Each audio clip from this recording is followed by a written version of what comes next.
Jadi pekerjaan garam itu menyejukkan, menyenangkan, mengawetkan, tidak membusukkan, tetapi juga membuat orang merasa senang dengan kita karena hidup berdamai yang seorang dengan yang lain.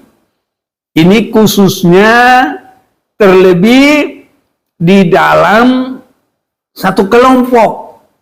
Itu sebabnya kita baca, hendaklah kamu selalu mempunyai garam dalam dirimu dan selalu hidup berdamai yang seorang dengan yang lain. Seorang dengan yang lain ini menunjukkan dalam hubungan persekutuan. Bisa di gereja, bisa di rumah, bisa di sekolah, pokoknya di dalam komunitas itu. Jadi makanya disebut seorang dengan yang lain. Dalam kesempatan kita beribadah malam hari ini, di dalam ibadah doa kita, penyembahan kita adalah penyembahan yang terus terarah ke Yerusalem baru. Ibadah kita harus terus terarah ke Yerusalem baru, di mana di sana adalah orang-orang yang menang, orang-orang yang berkenan kepada Tuhan, yang dikasihi oleh Tuhan. Orang-orang yang tekun, orang-orang yang setia, orang-orang yang sudah mati di dalam keakuannya hanya untuk hormat kemuliaan bagi nama Tuhan. Itu sebabnya kita akan membaca firman Tuhan. Bagaimana kita berjalan dalam perjalanan rohani ke Yerusalem baru. Markus pasal yang ke-9 ayat 50. Garam memang baik, tetapi jika garam menjadi hambar, dengan apakah kamu mengasinkannya? Hendaklah kamu selalu mempunyai garam dalam hidupmu dan selalu hidup berdamai yang seorang dengan yang lain. Ini saudara-saudara yang kekasih, adalah perjalanan kita menuju Yerusalem baru.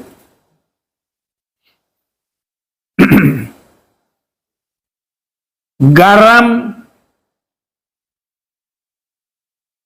dan juga dikaitkan dengan berdamai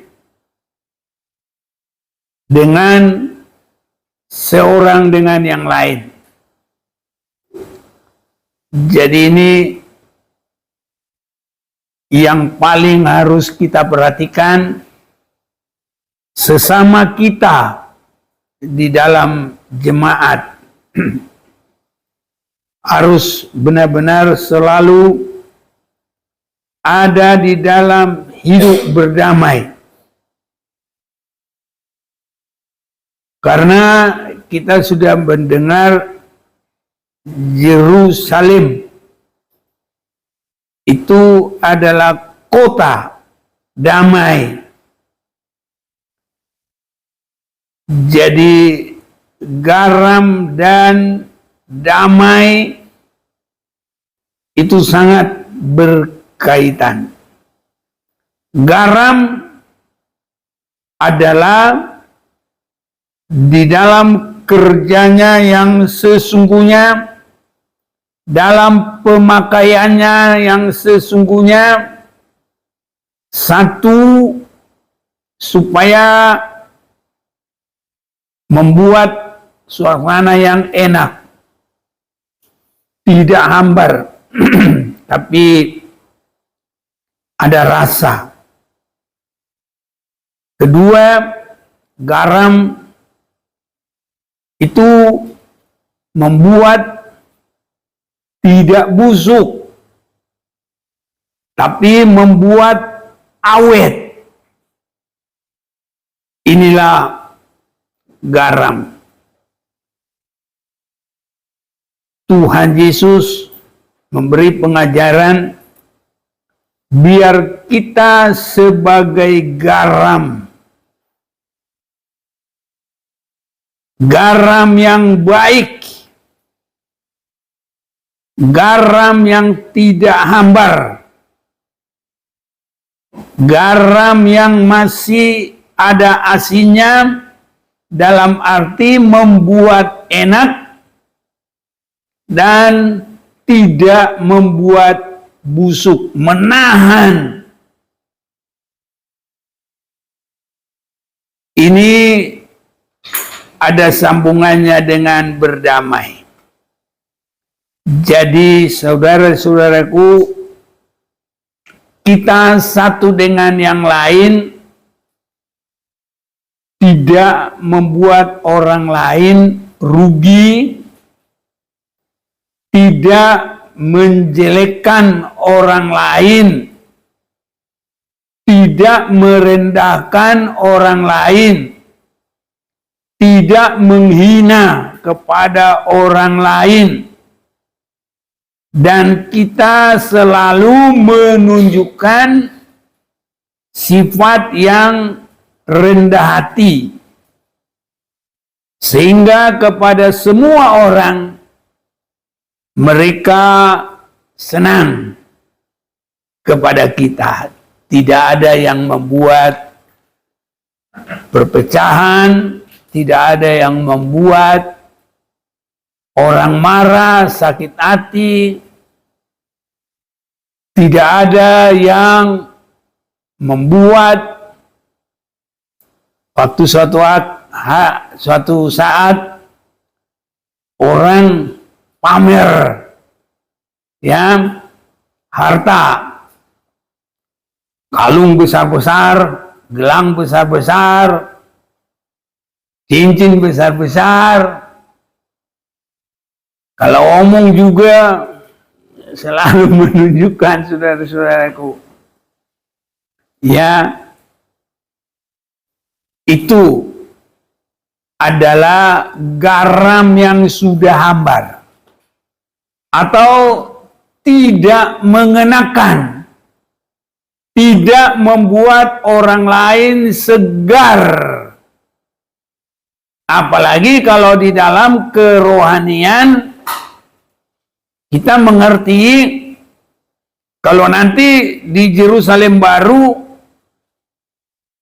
apa yang dipakai orang di sini, emas semuanya adalah disebut sebagai yang diinjak-injak.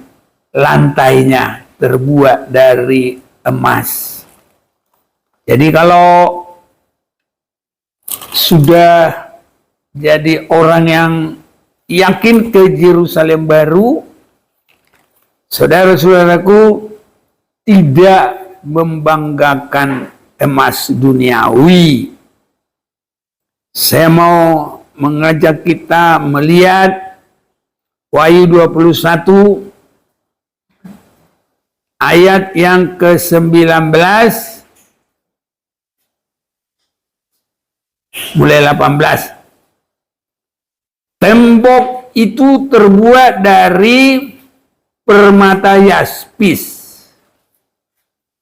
Dan kota itu sendiri dari emas tulen, bagaikan kaca murni. Dan dasar-dasar tembok kota itu dihiasi dengan segala jenis permata. Dasar yang pertama batu yaspis, dasar yang kedua batu nilam, dasar yang ketiga batu mira, dasar yang keempat zamrud, dasar yang kelima batu unam, dasar yang keenam batu sardis, dasar yang ketujuh batu rama, rakna cempaka, yang kedelapan batu beril, yang kesembilan batu krisolit, yang kesepuluh batu krisopas, yang 11 batu lajuardi, dan yang ke-12 batu kecubung. Jadi kita sudah baca, saudara-saudaraku, tembok itu terbuat dari permata yaspis dan kota itu sendiri dari emas tulen, bagaikan kaca murni. Jadi kalau sasaran kita sudah ke Yerusalem baru, maka kita, saudara-saudaraku, tidak akan membuat sesuatu hal yang membuat orang lain tidak merasa enak. Karena garam itu tadi membuat enak, dan garam itu mendukung, mengawetkan, tidak bikin busuk. Itu sebabnya, saudara-saudara yang kekasih, kita harus berusaha dengan sungguh-sungguh bertindak yang membuat orang lain indah, merasa damai, saudara-saudaraku, ya. Ada orang yang pamer harta, banyak orang yang langsung membuli dan segala macam. Tapi kalau kita menuju Yerusalem baru, kita tidak membanggakan perkara dunia. Kita juga akan membuat satu hal, tindakan yang enak, saudara-saudaraku. Kita tidak akan bertindak hal yang tidak menyenangkan orang lain. Itu sebabnya garam itu membuat enak, garam itu tidak merusak dalam arti dia menahan kebusukan. Itu sebabnya kita harus selalu mengambil hal yang baiknya, saudaraku, yang kata-kata sekarang yang positifnya. Jadi kalau kita, saudaraku, yang negatifnya itu kita sudah tidak pakai, karena kita sudah selalu berusaha. Pembicaraan kita selalu digarami. Itu artinya selalu mengenakan dan tidak ada yang membusukkan. Kata-kata yang membusukkan adalah tidak berkata jujur, tidak berkata benar, merugikan orang lain, merendahkan orang lain. Ini saudara-saudaraku yang kekasih, semoga Tuhan tolong kita, karena perjalanan kita Yerusalem baru, kota damai. Jadi apa yang kita baca ini adalah ajaran Yesus bagi para anak-anak Tuhan yang merindukan Yerusalem baru. Yerusalem baru juga adalah kota damai. Jadi Yerusalem adalah kota damai. Jadi saudara-saudaraku, penampilan kita sampai raut muka kita semua harus selalu semakin damai, saudara-saudara yang kasih. Ya, ini sangat indah. Biar Tuhan tolong kita masuk di dalam kebenaran ini. Jangan sampai garam yang sudah hambar tidak ada lagi membuat enak.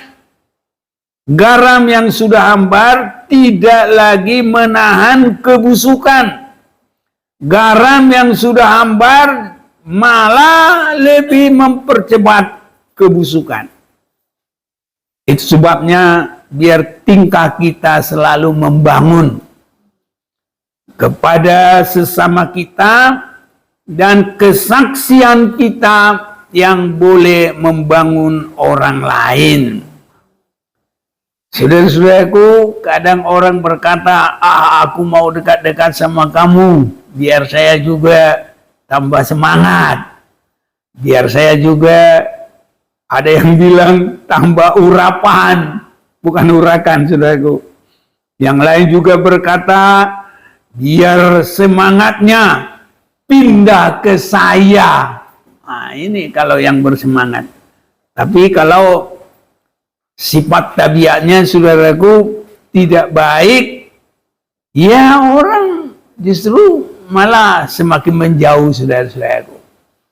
Karena tidak akan ada orang yang menambah masalah. Kita kalau udah tahu ada anjing galak, mana mau kita mendekati, saudaraku? Tidak mungkin. Dan kita nggak mau cari masalah. Tapi kalau ada yang membawa kekuatan, menyejukkan, menyenangkan, kita pasti akan senang. Itu sebabnya Tuhan menghubungkan garam dengan berdamai. Jadi pekerjaan garam itu menyejukkan, menyenangkan, mengawetkan, tidak membusukkan, tetapi juga membuat orang merasa senang dengan kita karena hidup berdamai yang seorang dengan yang lain. Ini khususnya terlebih di dalam satu kelompok. Itu sebabnya kita baca, hendaklah kamu selalu mempunyai garam dalam dirimu dan selalu hidup berdamai yang seorang dengan yang lain. Seorang dengan yang lain ini menunjukkan dalam hubungan persekutuan. Bisa di gereja, bisa di rumah, bisa di sekolah, pokoknya di dalam komunitas itu. Jadi makanya disebut seorang dengan yang lain. Tetapi kita juga adalah manusia yang bersosialisasi. Jadi termasuk juga di mana kita tinggal. Ya, jadi bertetangga itu termasuk seorang dengan yang lain. Kalau di RT juga mungkin satu warisan. Ini saudaraku, jadi di dalamnya kita harus menjadi garam yang membuat kesejukan, yang membuat menyenangkan, dan yang memancarkan kedamaian. Ini saudara-saudara yang kekasih, dalam perjalanan kita menuju Yerusalem baru. Supaya ini boleh terjadi, adalah orang yang sudah mengalami diubahkan. oleh Tuhan. Ini harus benar-benar kerohanian yang lahir baru. Ini bisa, saudara-saudaraku. Karena kalau sedikit ada kejahatan, dia akan berusaha berbuat jahat kepada orang lain. Bahkan di dalam Amsal Sulaiman dikatakan, orang tidak bisa tidur sebelum dia berbuat jahat, bahkan kepada sesama. Tetapi kita, saudaraku, adalah garam yang membuat rasa enak, garam yang tidak mengadakan kebusukan.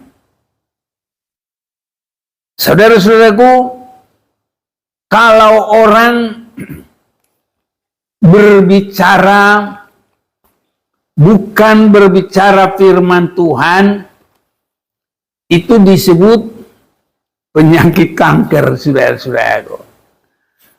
Kalau kita melihat di dalam suratan Timotius, banyak, saudaraku,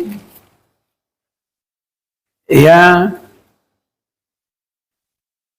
1 Timotius 5 ayat 13, lagi pula dengan keluar masuk rumah orang, mereka membiasakan diri bermalas-malas, dan bukan hanya bermalas-malas saja, tapi juga meleter dan mencampuri orang lain dan mengatakan hal-hal yang tidak pantas. Ini, saudara-saudaraku, yang kita perhatikan. Jadi itu sebabnya garam itu dia juga gesit, saudara-saudaraku, ya, untuk membuat satu kesejukan yang membuat enak, saudaraku. Dia cepat itu.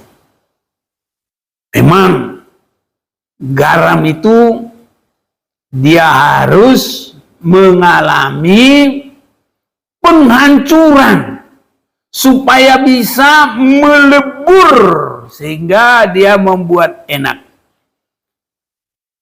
Itu sebabnya, saudaraku, orang yang dipakai Tuhan bisa jadi garam, dia tidak gampang sakit hati. Ini sangat kita butuhkan, saudara-saudaraku. Kita seringkali kalau melihat orang nggak benar langsung sakit hati, saudara-saudaraku. Ya. Nah, kalau kita langsung sakit hati nggak bakal bisa jadi garam lagi, saudara-saudaraku. Ya. Jadi kita ini harus belajar, saudaraku, seperti Yesus Kristus. Dia datang adalah dengan maksud baik, tidak ada sedikit pun maksud yang jahat. Dia datang mau dan rela berkorban, dia mau melayani, dia mau jadi hamba. Tapi orang masih meludahi dia, orang masih mengatakan dia Beelzebul, orang segala macam. Saudara-saudara yang kasih, sebabnya jadi garam itu memang harus berani, saudara-saudaraku, meleburkan diri. Nah, itu mengecilkan, itu berani hancur, saudara-saudaraku. Keakuannya tidak kita pertahankan. Ini ada syarat yang pertama dalam Yesus Kristus. Dia menjadi garam yang paling menjadi contoh. Ya, dia adalah garam dunia, dia adalah terang dunia. Dia tidak menganggap kesetaraannya. Jadi hancur, saudaraku, semua. Ya, dia mengambil rupa manusia. Dalam keadaan manusia, dia bukan untuk disanjung, bukan untuk dilayani. Memang saudara-saudaraku, kalau orang tidak menghargai karya kita, kita juga pasti tidak enak, saudaraku. Tapi itu pun kita harus masih belajar lagi, saudara-saudaraku. Yesus itu tidak ada terpengaruh dengan apa saja pun. Dia sudah menetapkan dalam dirinya, aku datang ke dunia ini bukan untuk melakukan kehendakku, tapi melakukan kehendak Bapa di sorga. Dan dia juga, saudara-saudaraku, tidak menganggap kesetaraannya dengan Allah. Itu artinya garam yang rela hancur. Ini, saudara-saudaraku, kadangkala kita kebenarannya masih terlalu sedikit. Tapi dengan yang sedikit itu udah bertahan. Ini ada kebenaran sedikit, ini ada kebenaran sedikit. Mempertahankan kebenarannya, akhirnya sama-sama pikirnya benar, udah berantem, saudara-saudaraku. Tapi Yesus tidak menganggap kesetaraannya dengan Allah sebagai milik yang harus dipertahankan. Ada juga kata tidak harus dipertahankan. Kita akan baca, walaupun kita sering membaca. Filipi pasal yang kedua. Hendaklah kamu, mulai 5. Hendaklah kamu dalam hidupmu bersama menaruh pikiran dan perasaan yang terdapat juga dalam Kristus Yesus, yang walaupun dalam rupa Allah tidak menganggap kesetaraannya dengan Allah itu sebagai milik yang harus dipertahankan. Kealahan tidak dipertahankan. Itu kekudusan yang sempurna tidak dipertahankan. Kalau kita sebagai garam, apa yang kita ambil dari situ? Kita tidak akan mempertahankan kebenaran kita untuk membuat orang lain sakit hati. Tapi mempertahankan kebenaran untuk tidak berbuat dosa, ya itu harus, saudara-saudaraku. Tapi kalau untuk menyakiti orang lain, atau merasa orang lain lebih rendah, atau merasa orang lain lebih hina, itu sama sekali tidak boleh ada pada kita. Karena kita adalah garam yang tidak hambar. Garam yang berguna, garam yang aktif, bukan garam yang sudah hambar, tidak ada artinya lagi, hanya seonggok. Iya, batuan aja, jenis batuan, tapi tidak berarti, saudaraku. Bisa-bisa untuk menyakiti orang dilempar garam, sakit, saudara-saudaraku, ya. Tapi kita adalah garam yang terpakai untuk membuat enak, dan garam yang terpakai untuk membuat tidak terjadi kerugian, kerusakan, tidak terjadi kebusukan, tapi mengawetkan. Artinya selalu meneguhkan dan menguatkan sesama kita. Ini, saudara-saudaraku. Itu sebabnya perjalanan kita semua adalah perjalanan ke Yerusalem baru. Itu sebabnya dalam firman Tuhan ini, garam memang baik, tetapi jika garam menjadi hambar, dengan apakah kamu mengasinkannya? Hendaklah kamu selalu mempunyai garam dalam dirimu dan selalu hidup berdamai yang seorang dengan yang lain. Jadi biar kita selalu membuat enak bagi orang lain, dan membuat orang lain tidak dirugikan, tidak gusar.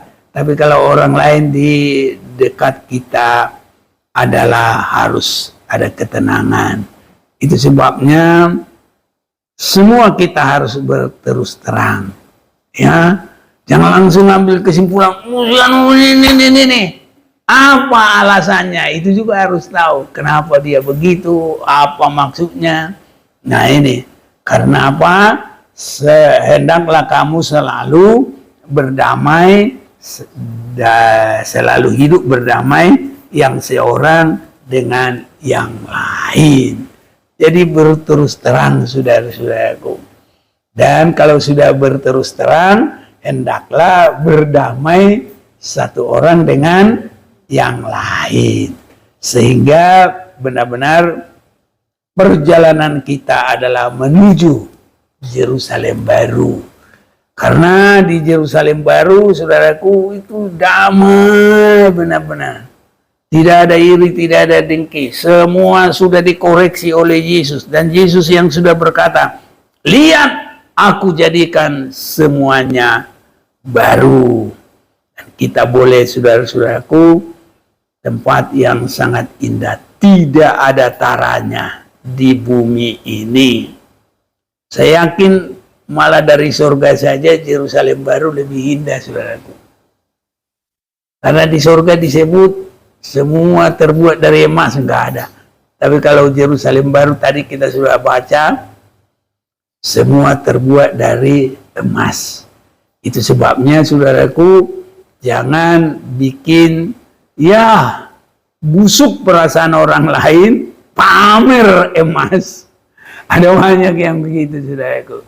Dan biasanya mereka malah rugi sendiri. Setidaknya pasti dibully orang. Ya, tapi kita, saudara-saudara yang kasih, adalah garam yang membuat enak bagi orang lain. Garam yang membuat orang lain tidak terjadi kerusakan, malah dia juga akan setia dan teguh dan bersama kita sampai ke Yerusalem baru. Kita mau datang sembah Tuhan.